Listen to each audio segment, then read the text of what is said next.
The millionaire's home was filled with silence, not the peaceful kind, but the heartbreaking silence of children who could not hear.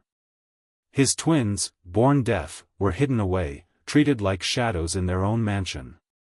To the world, he had everything: wealth, power, status. But inside those walls was a truth he wanted no one to see. Then came a woman society dismissed as nothing more than a cleaner. She stepped into that house, and what she did would shatter every expectation. Was it fate, or something greater, that brought her there? Her name was Mariah. To most, she was invisible, just another black woman working quietly in the background. Every morning before the sun rose, she put on her uniform, tied her hair back, and stepped into a world that barely acknowledged she existed. Cleaning houses was not her dream, but it was survival. Still, behind her tired smile was a strength few could see. When she was hired to work in the mansion of a powerful millionaire, it seemed like just another job. But Mariah didn't know that inside those golden walls, she was walking straight into a story that would test her courage, and challenge everything society believed about race, class, and worth. At first, the mansion seemed quiet, almost lifeless.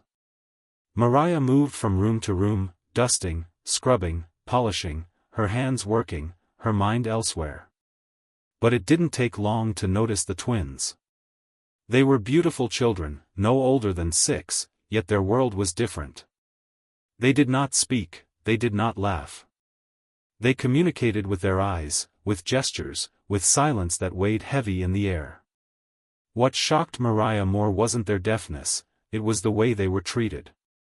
The millionaire father rarely acknowledged them, and when he did, it was with impatience, as if they were broken things to be hidden away rather than children to be loved.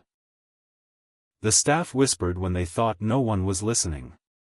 Such a shame. He wanted perfect heirs.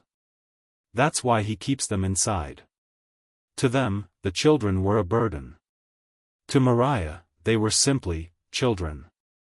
One afternoon, she found the twins sitting alone in the corner of the vast marble hall, clutching their toys like lifelines. They looked up at her with a mix of curiosity and fear, as if bracing for the same coldness they'd grown used to. But Mariah knelt down, smiling softly, showing them she saw them, not their silence, not their difference, but them. Days passed, and little by little, the children began to trust her.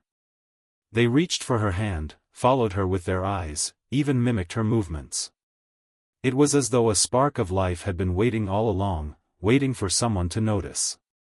But that spark did not go unnoticed by the other staff. "Don't get too close," one warned with a sneer. "You're here to clean, not to play nanny." The words dripped with disdain, not just for her role, but for who she was. She was the black cleaner, the lowest rung in their eyes, and in their world, kindness from her was seen as overstepping. The whispers grew sharper. Some mocked her, others accused her of trying to act like family. And when the millionaire himself caught sight of his children clinging to her apron, something dark flickered in his gaze. He didn't thank her. He didn't smile. He pulled them away as though her touch had tainted them. But Mariah refused to turn cold. She began learning simple signs, gestures she could use to speak their language. The twins lit up, laughing silently, their hands dancing clumsy but joyful replies. It was the first time anyone had tried to meet them where they were. And that was when everything began to shift. The children were no longer silent shadows. They were alive, expressive, full of light. And in a house where appearances were everything, this sudden change became impossible to ignore. What Mariah didn't know was that her quiet defiance, her refusal to let those children be invisible, was about to bring the storm straight to her. Because in a world built on power, wealth, and prejudice, someone like her wasn't supposed to matter. And yet, she was becoming the one person they couldn't silence. It happened on a night when the mansion was glittering with guests. Wealth dripped from the chandeliers, laughter echoed through the halls, and every eye was on the millionaire's perfect world. The twins were there too, dressed beautifully, but pushed to the background like ornaments. Mariah watched from the corner, unnoticed as always, until she saw the moment unfold. One of the twins tried to sign something, small, simple, a request for water. The father froze. Instead of responding, he snapped. His hand struck the glass table, shattering crystal across the floor. The room went silent. He barked at the children, his voice dripping with shame and fury, "Not here. Not in front of them." The children shrank, trembling, their little hands falling to their sides. Gasps rippled through the crowd, but no one moved. No one spoke. Because wealth has a way of silencing witnesses. Mariah couldn't bear it. She stepped forward, past the whispers, past the stares, and knelt beside the children. She signed back to them, gently, lovingly, as if to tell them, "You are not broken. You are seen." The room shifted. Eyes widened. Murmurs spread. A black cleaner, daring to defy her place, daring to show compassion where their own father showed only disgrace. The millionaire's face darkened with rage. He seized Mariah's arm, yanking her up in front of everyone. His words cut like knives, "You don't belong here. Don't you ever touch them again." The children cried silently, reaching for her, their little fingers clawing at the air.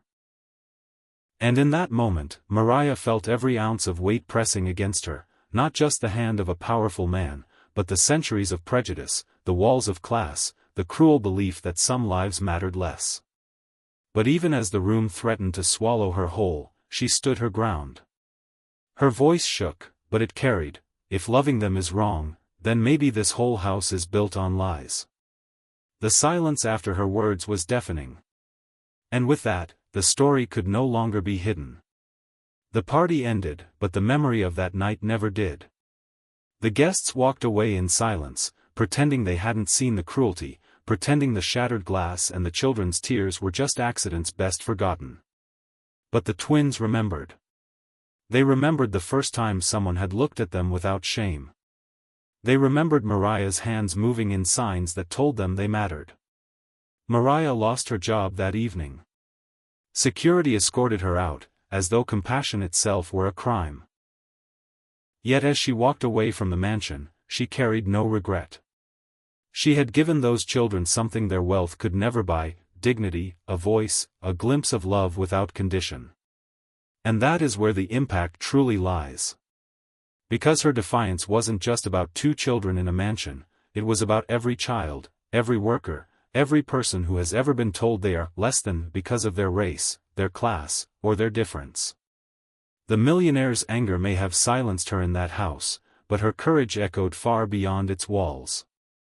In the weeks that followed, whispers turned into conversations. Staff who had once looked away now admitted the truth. Even some guests spoke quietly of what they had seen, unable to erase the image of a cleaner standing taller than a man who owned everything. This story is more than history, it is a mirror. It asks us, how many times have we watched injustice unfold and said nothing? How many times have we let silence become complicity? Mariah's stand reminds us of a truth we cannot afford to forget: racism survives only when we stay quiet. The question is, will we?